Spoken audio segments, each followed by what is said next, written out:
اعوذ باللہ من الشیطان الرجیم، بسم اللہ الرحمن الرحیم۔ علم کی بزرگی، حدیث مبارکہ۔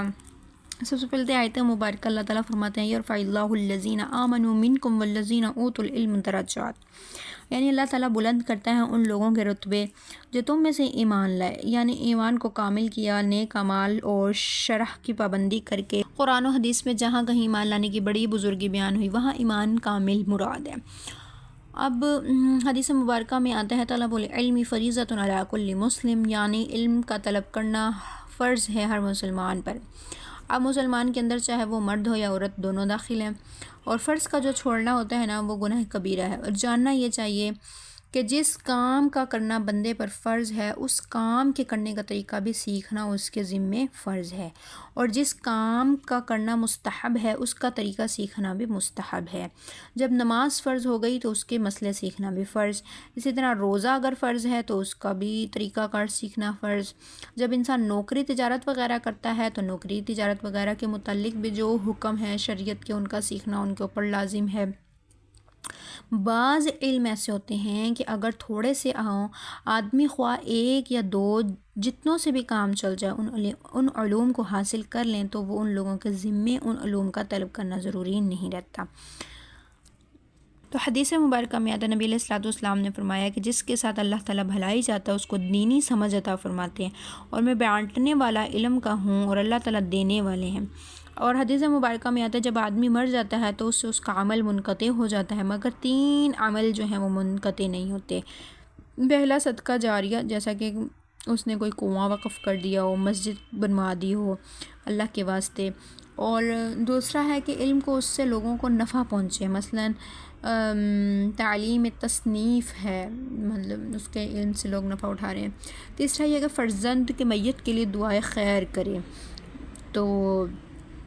تمام نیک کاموں کا ثواب مرنے سے ختم ہو جاتا ہے، اس لیے مردہ جو ہے وہ عمل نہیں کرتا، بس ثواب کیسے ملے گا؟ کیونکہ فرزند اگر نیک ہوگا دعائیں خیر کرتا رہے گا، نیک اولاد اگر چھوڑی ہوگی تو وہ ماں باپ کے لیے ذخیرہ ہوگی دعاؤں کا، بخشش کا، اعمال کا۔ تو یہ 3 کام جو ہے نا وہ ایسے ہیں کہ اگر انسان مر بھی جائے تو وہ مرنے کے بعد اس کے لیے ثواب کا جو کھاتا یوں کہ لیں بند نہیں کرتے یہ اعمال، اس کے لیے ثواب کا سلسلہ چلتا رہتا ہے۔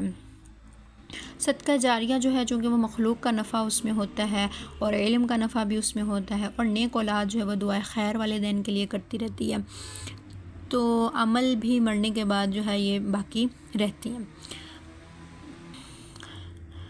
اور کثیر بن قیس سے روایت ہے، فرماتے ہیں تابعی ہیں، کہتے ہیں کہ جس نے ایمان کی حالت میں کسی صحابی کو دیکھا اور وہ دیکھنے والا ایمان ہی کی حالت میں مر گیا تو دیکھنے اور مرنے دونوں حالتوں میں تابعی کا مسلمان ہونا شرط ہے۔ کہتے ہیں کہ میں دمشق کی مسجد میں حضرت ابو درداء رضی اللہ تعالیٰ عنہ کے پاس، یہ ایک بہت بڑے درجے کے صحابی ہیں، عالم تھے، ان کے حکیم امت کہتے ہیں، یعنی امت محمدیہ میں دینی سمجھ ان کو اعلیٰ درجے کی ان کو حاصل تھی، اور ان کی بیوی حضرت ام درداء بھی بڑی عالمہ تھیں، اور ان کے پاس فرماتے میں بیٹھا ہوا تھا تو ابو درداء رضی اللہ تعالیٰ عنہ کے پاس ایک مرد آیا، پھر اس نے کہا اے ابو درداء، میں بے شک تمہارے پاس مدینہ رسول صلی اللہ علیہ وسلم سے تم سے ایک حدیث سننے کے لیے آیا ہوں، جس کی نسبت مجھے معلوم ہوا کہ تم وہ حدیث حضور رسول مقبول سے روایت کرتے ہو اور کسی حاجت کے لیے تمہارے پاس نہیں آیا۔ حضرت ابو درداء نے فرمایا بے شک میں نے رسول اللہ صلی اللہ علیہ وسلم سے سنا کہ آپ فرمایا کرتے تھے جو شخص کوئی رستہ چلے کہ اس میں کوئی علم دین کا طلب کرتا ہے تو چلاوے گا، اور اس کو اللہ تعالیٰ کی راہ کوئی راہ جنت کی راہوں سے، اور بے شک فرشتے اپنے بازو جو ہیں وہ رکھ دیتے ہیں طالب علم کی خوشنودی کے لیے۔ بازو رکھنے سے مراد ہے بازو کا بچھا دینا، اور تواضع کے لیے، یا مراد شفقت و رحمت ہے فرشتوں کی طالب علم کے ساتھ، جس کا انجام دعائے خیر طالب علم کی کامیابی کے لیے ہے، اور یہ علامت ہے اللہ تعالیٰ کے نزدیک مقبول ہونے کی، اس لیے کہ فرشتے معصوم اور بے گناہ ہیں اور اللہ کے خاص بندے ہیں، ان کے نزدیک مقبول ہونا گویا اللہ کے نزدیک مقبول ہونا ہے۔ بے شک عالم کے لیے تحقیق وہ جو آسمانوں میں ہے اور جو زمین میں ہے استغفار کرتے ہیں، یعنی اس کے گناہ معاف ہونے کی دعا کرتے ہیں۔ مچھلیاں جو ہیں وہ پانی کے اندر اس کے لیے استغفار کرتی ہیں، شیاطین استغفار کرنے والوں میں داخل نہیں، اس لیے کہ وہ اس نعمت کے اہل نہیں۔ جب اپنے خالق کے ساتھ سرکشی کرتے ہیں تو خالق کے دوستوں کے ساتھ کیسے ان کا برتاؤ اچھا ہو سکتا ہے؟